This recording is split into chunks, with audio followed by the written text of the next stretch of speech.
Well, hey guys, Michael here. Let me take a break from gaming real fast to tell you about multiplayersquad.com.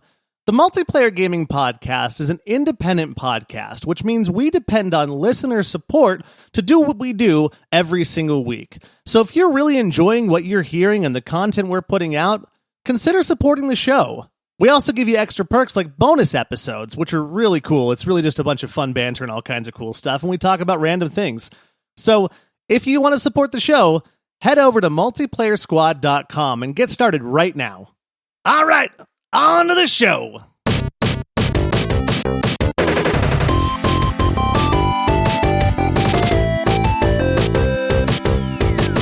Hello, and welcome to the Multiplayer Gaming Podcast.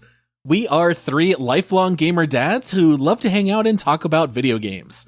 Today is Thursday, which means we are going to be talking about this week in gaming by breaking down recent gaming news. Please take a brief moment to rate our show 5 stars and leave a written review.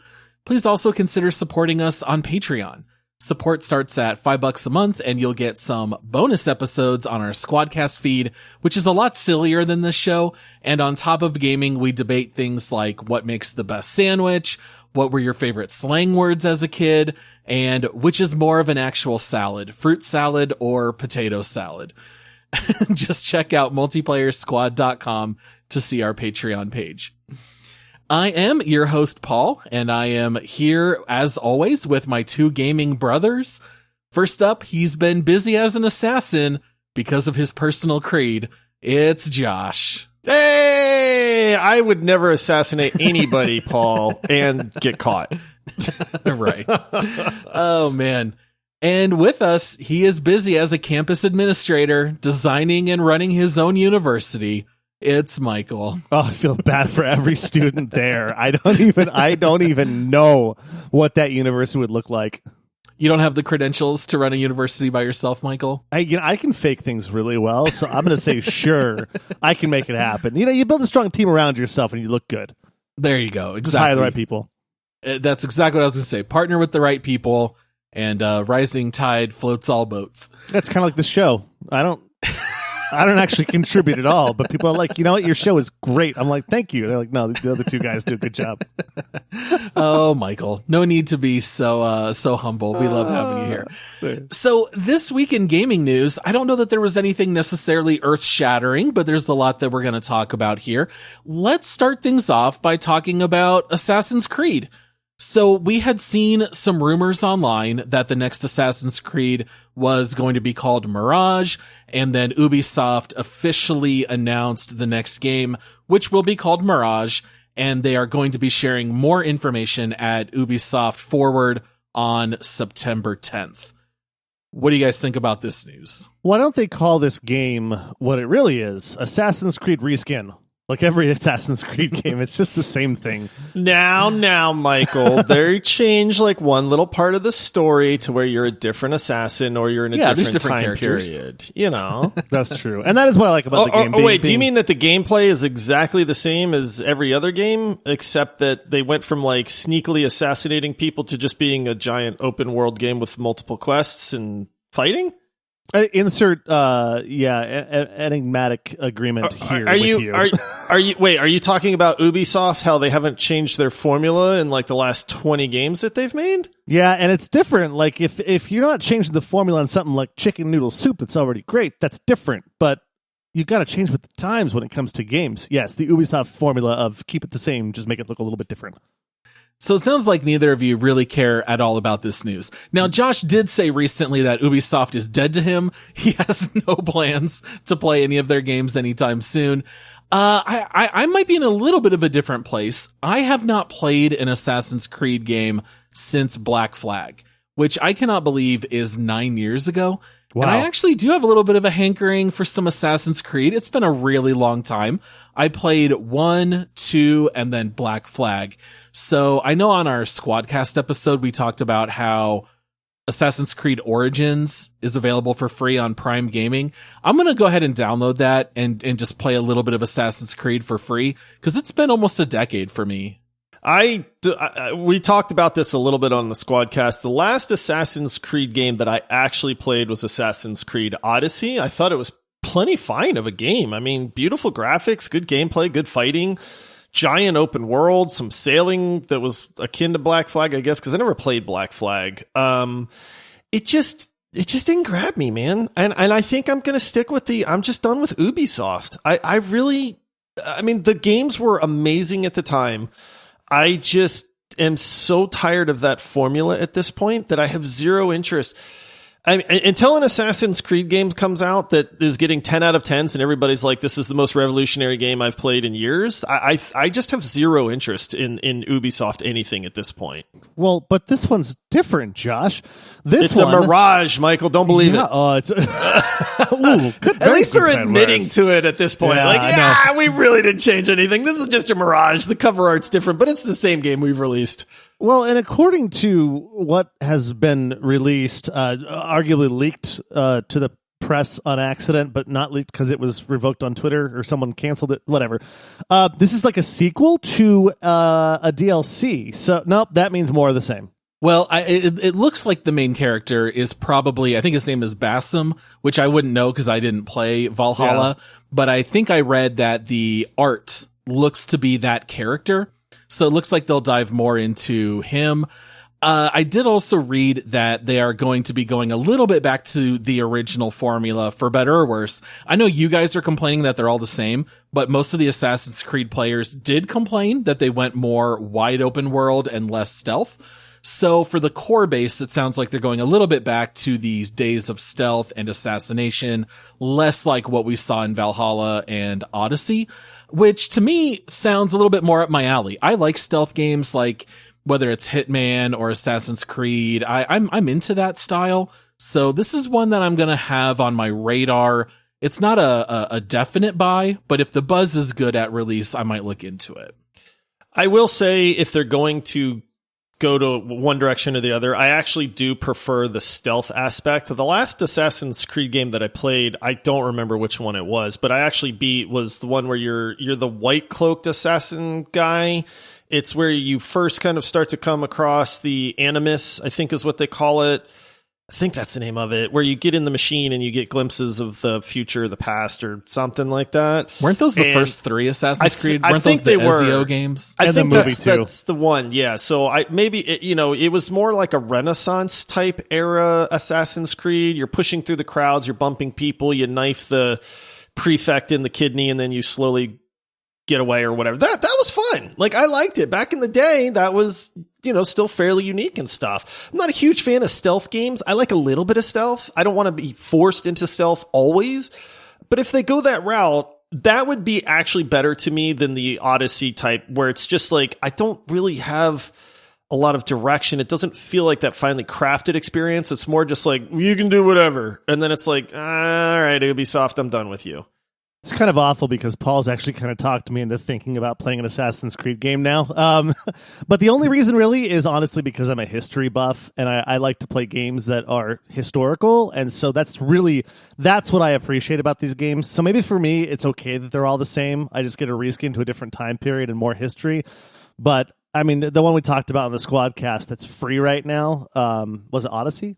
Origins. Yeah, the O one. The one with an O. The other O one. The other O. I don't know. It's interesting to me, but maybe this one will be a little different. But I agree, though. I do like the stealthiness. I love how you're kind of like sneaking through crowds and stuff. That was unique. Maybe my exhaustion from this franchise is because it became more like The Witcher and Skyrim and just like open world, walk around sandbox. Well, for what it's worth, they did say that this one will be smaller in scale. They don't plan on making it quite as open world. And I do actually think that's a good thing. Keep it a little bit smaller, give us the tighter cities. And I think that's where Assassin's Creed shined best, at least in what I remember only from the first 4 games. All right, so let's move on to the next story here of the week. Now, on our last Twig episode, we spent our entire time talking about Gamescom. And what's really interesting is that there is one game that we did not talk about at all. And it's a little game called Flintlock, The Siege of Dawn. Yeah, Flintlock! Yeah, all right. This is what I'm excited about, Paul. Okay. Come on. Josh linked this article. I'll hold off on my opinions for a minute here. But let's just say that the IGN article about Flintlock has this headline: Flintlock, The Siege of Dawn is genuinely an Elden Ring and God of War mashup. Now, I can't say what just happened, but something exciting just happened inside me. Oh my goodness. Some noises. Josh might die. Now, if that headline is not enough to get you excited, Matt Purslow, the guy who wrote the article, said, I walked away from the appointment convinced that Flintlock is the best thing that I've seen at Gamescom. So we watched a little bit of footage. We've read some articles. How do you guys feel about Flintlock? I don't know, man. I mean, kind of meh. You know, yeah, Josh is clearly very excited. Underplaying this a little bit. I think this game looks incredible. Apparently, I don't know if I'm unique in this, but dude, give me combat from Elden Ring, the Dark Souls combat formula, which I love, dude. I love having full control of my character. I love knowing that when I died, it's because it was my fault. I love these huge boss fights. I love multiple different moves and weapons, and just give me those choices on how I want to play the game and how I want to do combat. And then mix it with the amazing cinematics in your face, like camera angles and just brutality of God of War and that art style from God of War. This is like, it's like everything I could ever want. The initial impression that I had from this, watching the entire gameplay release, which it's awesome because we finally get a trailer with gameplay. Like, a lot of the Gamescom stuff was a trailer. This actually had real gameplay, which was nice. My initial takeaway was, oh my goodness, this looks hard. It looks like Elden Ring as far as the combat goes. And I don't know if they were just showing off that you can play that way, but there's a lot of dodging, a lot of rolling. There's a lot of try not to get hit. Every single mob that you hit is like, you're killing them with like one or two shots, kind of like Elden Ring, but it's hard to get those in because the mobs seem like they're smarter, they're blocking more. But then you also add in this cool effect with a pistol and some magic. Like, you turn into like this flying fox every once in a while, and you're like going through these triangles. That's actually your and pet. Stuff. You don't turn into it. It's like your companion that accompanies when you fly, it looks almost like you merge with it for a second and then fly. Yeah, through maybe it's weird. Maybe it's I don't know what it's doing, but like, it is definitely a pet. Yeah, I would say it's more like a familiar. I think where it actually like it enhances your gameplay or something. But It does look like the combat from Elden Ring, and it looks really interesting. And again, it is a beautiful looking game. So while I'm a little more tepid than Josh is, I am definitely excited and intrigued by this title. Well, I don't want to sound like the downer of the group, but when I see Elden Ring meets God of War, right off the bat, I'm thinking BS, because you're talking about two of the best games of the last 10, 20, 30 years, arguably. And when I first brought up the footage, guys, the graphics are not very good in this game. This game cannot hold a candle to either Elden Ring or God of War. I don't know if we watched the same trailer. I think trailer. they're plenty fine. Yeah, are you watching what we're watching? Oh, yeah, and I put it on the max resolution. I thought it did not look terribly great, and I thought that the weapons looked so elementary. You're fighting with this rusty-looking axe. It looks like if you found an axe in like your grandfather's attic. It's like a boring weapon. It's a lot of dodging. I'm sorry. Dodging doesn't do it for me in games. I don't just want to dodge, swing once, dodge. You guys know I'm not a fan of Souls-like games anyway, so this is not really made for me. While I could appreciate a lot of the things Elden Ring brought, I always thought that the least fun thing in that game were the basic combat. And so for this one, the dodging doesn't do it for me. The graphics weren't doing it for me. I did think it was neat to mix guns with magic. That's the one thing that I did think was cool. So there's a couple different videos that have come out, and in one of them, the game designer was talking about how they wanted the technology to be like the time of Napoleon.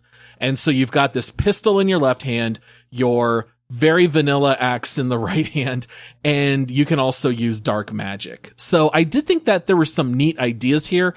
When I watch this footage, though, I'm not seeing anything nearly as good as Elden Ring or God of War. I feel like we literally just did a Make Love Marry Murder, and each of us picked one on this trailer. That's very true. Yeah, I don't know, man. I'm rewatching the video for like the 10th time right now. I think the graphics look great, dude. Like, I don't know. Maybe your internet was bad or something. I mean, they're not up to God of War standards, but not too many things are. God of War on PC was one of the most beautiful games I've played. I get that the axe is a plain axe.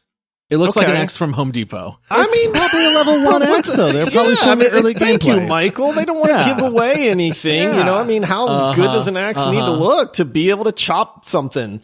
I mean, to me, this game I am very excited about this because the combat is very Dark Souls-ish. The graphics and the camera angles and the over-the-top animations and stuff are very reminiscent of God of War. I fully agree that this looks like a very good mashup of the two games.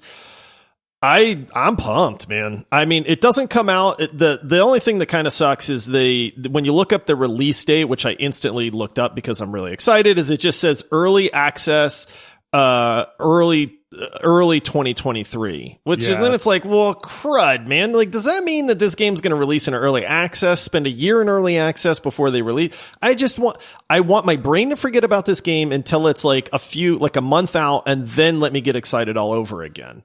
Yeah, I think 2023 actually means 2024, given the history of game releases over the last 6 to 8 months. Yeah. This to me just looked like a very poor man's Elden Ring and a very poor man's God of War and mashed together. Well, call me a poor man because I'm excited. I'm happy that you guys are excited. I really am. This one just didn't do it for me. Once I see other footage later, maybe it will. I would still say I'm more excited about like Forspoken, which I'm not even super hyped for. I'd still rather get my hands on that than Flintlock. But we'll have to wait and see.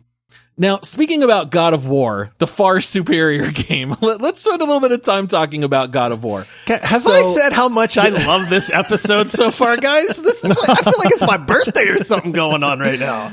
We talk about God of War Ragnarok every opportunity we get. Even if it's a very small piece of news, we'll talk about it. Well, this week, Game Informer was able to release a 100-second video, which, by the way, it wasn't even a full 100 seconds. That was clickbaity. That was clickbaity. I started going, where's the 100 seconds of combat? Yeah. And then I realized that they were talking about the entire video being 100 seconds. And I was like, you suckers, man. It was really more like 60 seconds of combat footage that we got to see.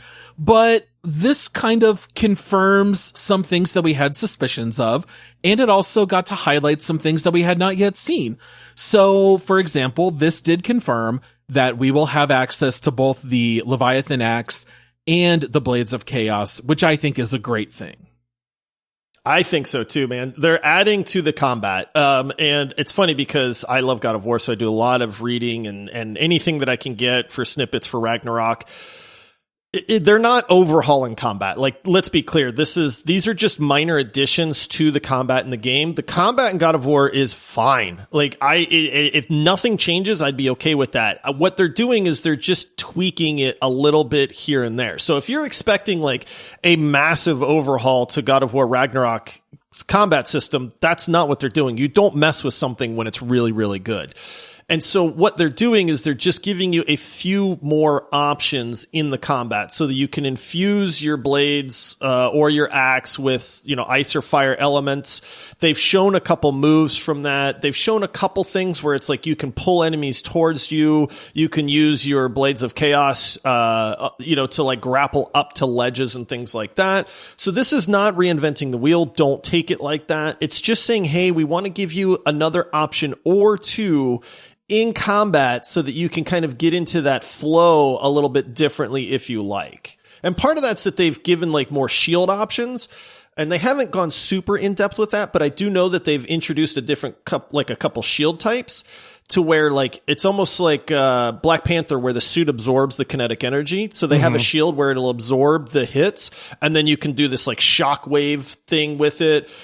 They've got one that does like a bigger knockback and a stun or something along those lines. Like I said, the details are still a little fuzzy, but they have basically said we're trying to make tweaks, but we're not messing with the formula overall because it just works.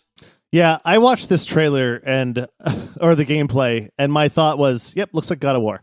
That's all I thought. But that being said, I did not play much of God of War. I played about 2 hours in, and it didn't suck me in at all. Like, not even a little bit. I really think I have to go back and play that game because I know how excited you guys are about it. It's at the top of our leaderboard. It's number 2, which is incredible. The game's got to be awesome, but man, I just was not impressed with my first 2 hours. I got bored and just stopped playing and never went back to it. So me watching this combat, I'm like, it looks just like the combat that I wasn't excited about before. Like, what's different? And maybe they're using the Ubisoft formula where if it kind of works, just go with it. Don't you say that. Don't you say that. No. Stab. Well, yes. So this very much looks like God of War, but I thought it looks much more energetic, much faster paced. You are playing much more aggressively, and everything is more vertical. So when you play combat in God of War, everything more or less is on flat ground. Yes, there are times that you activate lifts or you walk upstairs, but you're never really fighting on multiple levels. You're always just fighting on level ground. This shows combo moves where you hit an enemy, then you knock him off the ledge, and then you leap off and you do like a mega slam with your Leviathan axe right into the guy's head. Cool. So the fact that they showed all that, I thought that it made the combat look even better, and the combat in God of War was already a 10 out of 10. So this looks to me exactly what you're looking for. It is 95% the same, and they're adding 5% on top that actually really did get me excited. Yeah, like Josh said, you get to be Black Panther. Yeah, I mean, a little bit. So, like, talking about the shields a little bit more, the names of the two shields are Dauntless and Stonewall. And if you guys remember, this is the one thing that I said I was curious to see if they would do, because I said they've already created the Blades of Chaos, then they created an equally iconic Leviathan axe. What are they going to do with the shield? We need to have an iconic shield. And I don't know if we're going to quite get that, but the Dauntless shield that you use is all about parrying. So you don't actually use it to block. You time your parries, and as you get successful parries off, your shield will start to glow red. And you can use it to smash, throw, and stun your enemies. And then the other shield is called Stonewall, and that's where you do traditional blocking. That's what Josh was also referencing, where each time it gets hit, it starts to gather more kinetic energy, but the more energy it has, the worse job it does as blocking. But then you can unleash that power, and you do like a massive knockback to everyone around you, exposing them to more damage. So this is exactly the kind of stuff I was looking for. This got me super hyped for Ragnarok, which is now only 2 months away. That's crazy. It's coming so soon. Can we all just agree that Kratos is like the coolest thing on the planet? He's way up there. I argued he's not the greatest dad when we did Paul's wrong. Our tournament. He's the best. In every way, he's the best. Emotional support, Josh? Yeah. I don't know that he's the best hey, man, for that. Tough love sometimes. Yeah, exactly. Thank you, Michael, voice of reason of the podcast. Yes, that's right. Here's the thing that's killing me, guys. There is no way that my wife is going to be okay with me spending $500 for a PS5 just so I can play God of War Ragnarok when it comes out. Paul, you have a PS5. Michael, you have a PS5. Andy, a good friend of ours, has a PS5. All of my close friends have a PS5, and here I am going to be rushing everybody saying, are you done yet? Are you done yet? Have you played it, Paul? Have you beat it, Michael? Michael, are you done with God of War Ragnarok yet? Because I really need to borrow your PS5 on this, man. Don't tell me anything. I don't want to know anything about the game, but just hurry up and play it. Hey guys, I feel like this is a good time to go ahead and plug multiplayersquad.com. Head over there and support Josh's need for a PS5. We'll crowdsource it. Right? I could just see me going to my wife going, hey, I need to buy this PS5. Okay, how much is it? I don't know, like $500-$600. Well, what do you need that for? You don't even play consoles, really. I needed to play this one game. Wait, you want one game? You wanted to play one game? Well, yeah, but you see, so. But it's a really good one game. Yeah. Maybe we'll be surprised it'll be co-op and you can come over and just play it with me. Oh, man. I can promise you it will not be co-op. Yeah. And I have a feeling I'll be the first one to finish it, Josh. I'm pretty sure it'll end up being my PS5 that you'll end up with. I think so, I'll knock it out quick. Oh, challenge accepted. Paul, just be aware, if you see some strange guy peeking through your window, it's you. In the middle of the night, binoculars. That's just me. Don't call the cops. He's not even wearing a mask. He'll just take his beard up over his face a little bit. It's long enough. Oh, so yeah, any God of War news is good news these days, and you should go check out this footage. I thought it was very, very cool. Yeah, it's very God of War-y. It certainly is. I can't deny that. All right, so let's talk a little bit about a game that has become a little bit of a surprise hit this summer. We talked about how Cult of the Lamb was a surprise hit. It sold over 1 million copies. Well, we now have another game that kind of came out of nowhere called, wow, I actually had to look and find the name because I already forgot it. So it's called 2 Point Campus. Because it's a forgettable name. It's a hard name to remember. It's a simulation game where you build and staff and run your own college campus. Now, a little bit of background, because I didn't know that this had ties going back to Theme Park and Theme Hospital. Did you guys play those back in the day? I did. I played Theme Park a long time ago. I've not played any of these games. 2 Point Hospital, 2 Point Campus, 2 Point something. I feel like there's been a lot of these games. These are just not my style of games, to be honest. It's a lot of decorating houses and rooms and sim type stuff. I'm not a fan of The Sims. It's funny that this is getting, I watched a video because I was like, well, what am I missing out on? And then I watched a video and I got bored within like the first couple minutes. So it's like, I think this is just not a Josh type game. And I've not ever played any of them, to be honest. Yeah, I watched the video and I read the article. I had to read the article twice, and I'm still not even sure what it's talking about because I think I dozed off 4 times. I think most of the article is actually about 2 Point Hospital, which is the same game but with a hospital, you're not a superintendent or a whatever campus. You call the head of a college, the dean. Dean? That the guy. Dean Pritchard.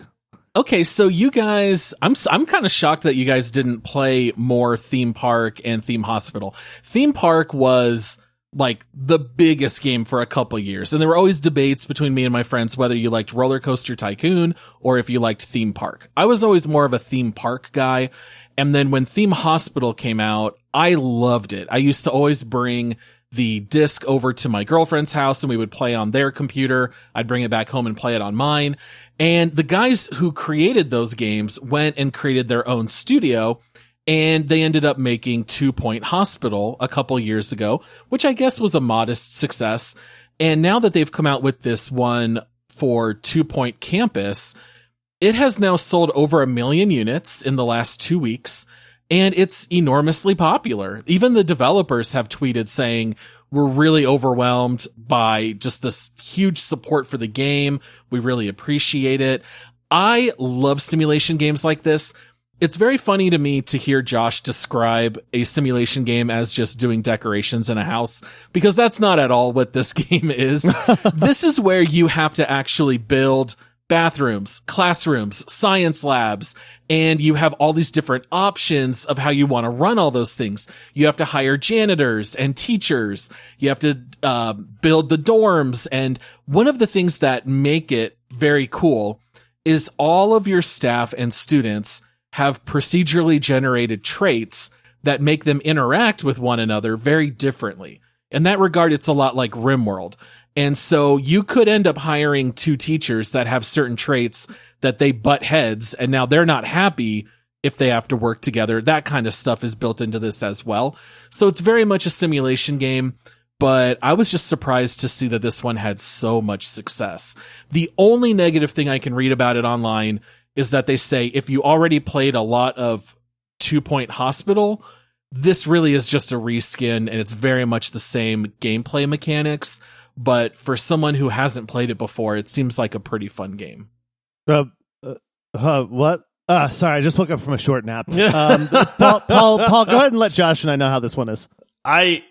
It's funny because, and I don't mean to troll you, Paul, but I love it any chance I get. It's like, I commented about placing furniture and trash cans in the video for this article. They literally show somebody placing a trash can next to some urinals in a bathroom. Yeah. I mean, that's literally what they showcase. It's a simulation game. They can't all you're gonna play are RPGs for the rest of your life. You gotta have some variety. Why do I want to put trash cans in bathrooms? Why is that a thing? Why do you want to shoot demons in Doom? I don't know. I can't do that in real life. I can put a trash can in my bathroom in real life, but that's work. I don't want to do that in a video game. I guess I'm just shocked at how, and I know this is kind of a funny episode to say this because I was the one that was so cool on Flintlock, but like, I love games. I love all genres of games, and it's weird to me that you guys are so closed off to entire genres. Like, I don't know. I just love games. 9 out of 10 games I love. I'll tell you why. I'm not a decorator. I'm terrible at Neither decorating. am I. I've never decorated anything in my life. I don't like games that mimic life. Like, I play video games to escape life. I don't play video games to mimic life. I don't want to design a bathroom. I don't want to change out a trash can or be like, oh, I forgot to put a trash can in this bathroom and now these people are mad at me. You know what I mean? Like, I don't want to do, it's like why I don't play like Power Wash Simulator and stuff like that. I'm like, dude, if I'm going to spend time power washing something, I'm going to do it in real life and at least get, credit from my wife for it instead of like doing it in a video game. Yeah, no joke. In my Humble Bundle last month, which not a sponsor, by the way, but I pay them like $20 a month, and I get like 9 or 12 free games. Well, I guess I get $20. You get it. They're not free. But I got Lawnmower Simulator. And I played it for like 2 hours one afternoon on my Steam Deck. And I was like, what am I doing? Why am I doing this? I'm mowing someone's lawn. And I got to the point where I upset them because I took the hedger and I killed one of their plants. And they're like, we're not paying you $50. And I'm like, why am I doing this? And so I actually can see myself maybe picking this up because the hype is so high and maybe playing it on the Steam Deck just to kill some time. I could see myself doing that a little bit, maybe. But mostly I'm going to be thinking this isn't SimCity, so it's not the same thing. It definitely looks like a good game for the Steam Deck, which I'm assuming it runs on. It looks like the perfect kind of mobile game like that. Yeah, it would have to.